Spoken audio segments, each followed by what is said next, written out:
Hello there. Thank you so much for joining us. This is News Channel Nebraska. My name's Eric McKay. Let's take a look at our top headlines today. Beginning in the state capitol, where despite raucous environments at two prior town halls, a Nebraska congressman wasn't shy away from holding a third. Jake Bartecki has more. It was yet another raucous crowd at Congressman Mike Flood's third town hall of 2025, this one taking place in Nebraska's capital city. The congressman was met with boos and a few cheers as well as he shared his thoughts on the big beautiful bill, the Israel-Hamas conflict, and President Trump's first 8 months. No matter if we agree or we disagree, the fact that you're here tells me that you care. You care about your state, you care about this city, and you care about this nation.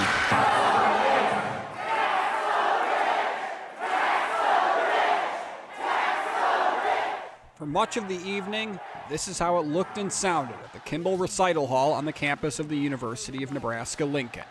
Frustration. Questioning. How can you stand behind this bill? And occasional cheers in agreement. Flood began the evening giving his thoughts on the recent passing of the big beautiful bill and health care as a whole, standing pat on one key element. If you are able to work and you're 28 years old and you choose not to work, you don't get free health care in America.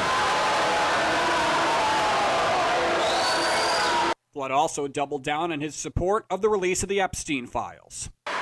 At the next performance session of the Congress, you'll find my name as a sponsor on a resolution from the House Rules Committee to release the Epstein files to protect the victims. I am for the release of those records. And questions also were raised about the continuing Israel-Hamas conflict, with Flood's response leading to uproars from a full venue. But you got to remember, we're dealing with Hamas. They use these Palestinians as human shields in their pursuit of terror and destruction against Israelis. So I support Israel. I support Israel. I support Israel. Despite another intense atmosphere, Flood has no regrets about any of the 3 town halls he's hosted in 2025. Well, I promised people when I ran that I would do it. My predecessor did this 17 years in a row. I'm always going to be in Lincoln, Nebraska. I think that you have to go to places that are comfortable and uncomfortable. If you want this job, you got to show up, you got to answer their questions, you got to treat them with respect. Like, I went out and shook as many hands as I could from the minute these doors, before they opened, and I talked to people directly. I said, come see me in the office. And Congressman Flood did tell reporters afterwards that this was the 3rd and final town hall he will have for 2025. In Lincoln, Jake Bartecki, News Channel Nebraska. A Southeast Nebraska mayor has 11 days remaining to file a response if he wants to be included on recall petition forms.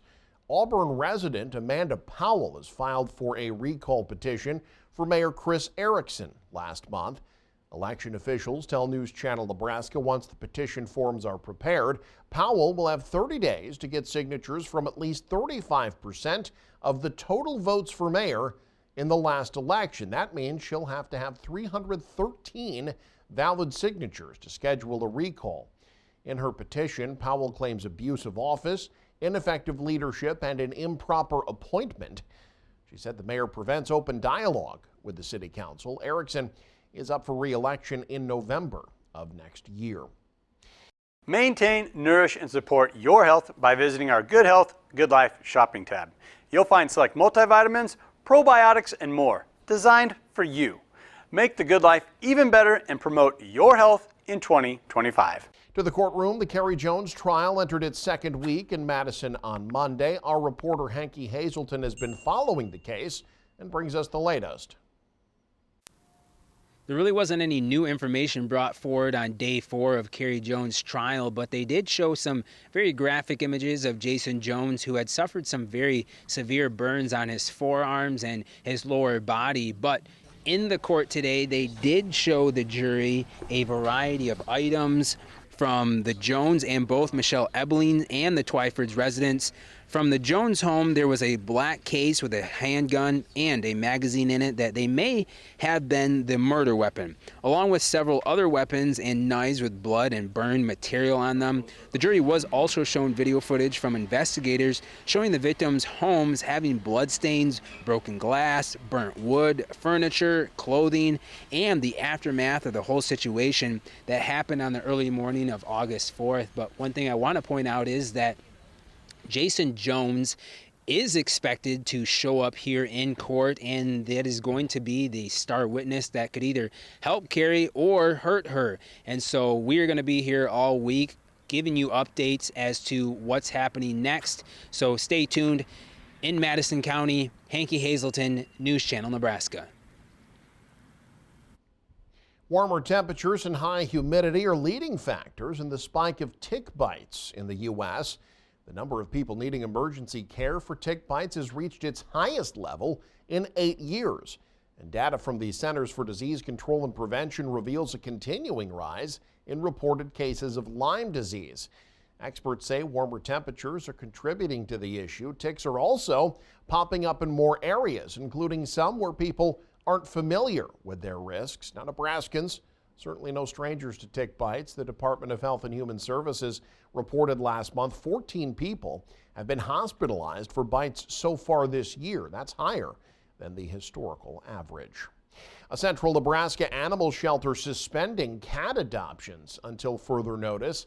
In a post on Facebook, the Central Nebraska Humane Society of Grand Island wrote that cat adoptions and volunteer socialization are closed for the time being. The post said the shelter has been battling a serious illness within the cat population. They didn't specify the illness.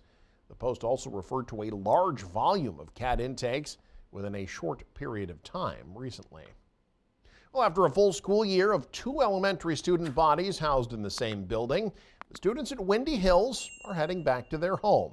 Kearney Public Schools opened up the doors to the renovated elementary on the west side of the city Monday after extensive replacements and upgrades were made. Now, Windy Hills is back open for business.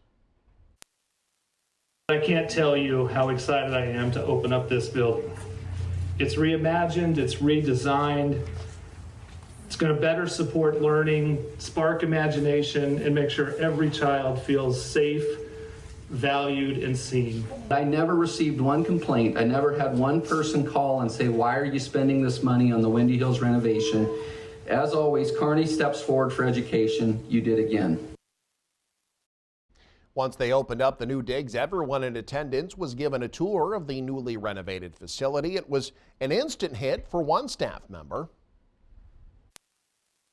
Light, bright, and airy, very inviting for students, and I think that it's going to work really well for all of the students, the teachers, all of the staff here. It's going to be a great improvement from where we were prior to the construction. The project cost nearly $8.5 million, changed up routines for kids, parents, and staff for the past school year.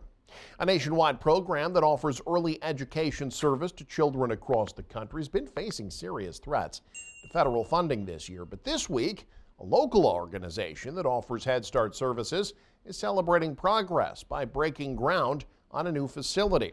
Since 2001, this former church on I Street in Geneva has housed the children and staff of Blue Valley Community Action's Head Start program. But this week, BVCA marking the start of construction of a new home for its early education services, celebrating with a groundbreaking Monday, a significant milestone for a program that's had to endure serious uncertainty about the future of its federal funding for most of the year.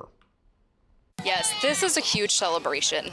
The last 6 to 9 months have been more difficult. There's been a lot of uncertainty and change daily, weekly, but this is our huge achievement, our sign that we are strong, that we are here to stay, that we have been here for 60 years and we plan to be here for another 60. Head Start getting ready to celebrate its 60th birthday this year. They've been providing early education services to kids in Geneva for nearly that long.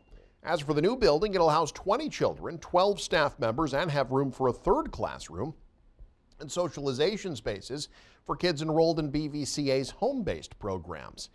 The organization says they expect the new building to be open by next spring. That's in addition to another new facility that will offer Head Start programming in Wymore later this fall. Well, the Loop River Bridge in Columbus is getting a long-needed facelift. The first step taken this past weekend when the old bridge was torn down. The Nebraska Department of Transportation posted video of this demolition Monday. City officials in Columbus say the nearly century-old bridge had deteriorated and was in need of major upgrades, including new lighting, new guardrails, and an improved pedestrian path. A voter-approved local option sales tax helping to fund the new project. The new bridge expected to be done by fall of 2027. And finally in sports, first, the Omaha Supernovas were with the Pro Volleyball Federation. Then they weren't, and now they are again. Kind of. The PVF announced Tuesday that it's merging with Major League Volleyball. You might remember that's the league the Supernovas left the PVF to form. Now, Omaha will be once again facing their old PVF rivals, but the league will now be called Major League Volleyball. So all the old PVF teams just called MLV. Got it? The league also announced expansion plans, adding teams in Washington, D.C.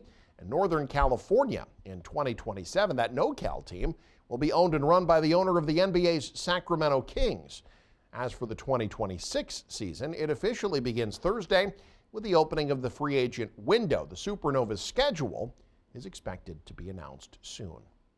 You can stay up to date with the very latest by following us online. Head to newschannelnebraska.com and click on the News tab. There you can also follow us on X, like us on Facebook and Instagram as well. Thanks for joining us. Have a great day. This is News Channel Nebraska.